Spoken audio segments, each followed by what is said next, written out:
Yo, this is Ray, and giving an instructions on how to use the 2016 Samsung Galaxy Gear 360.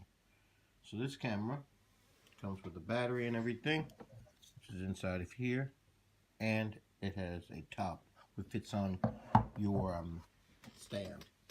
So how to start? You have two buttons. Bottom one, on and off, and menu. You start it.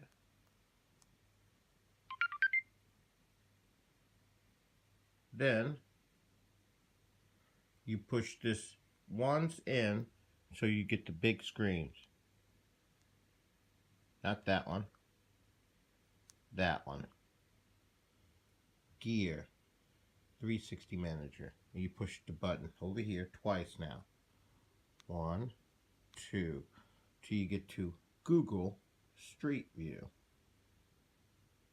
Then you touch the top, and this is going to be the codes you're going to need.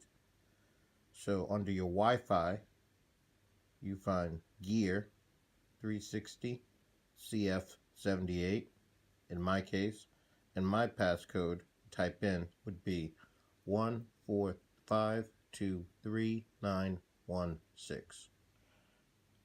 That's part one.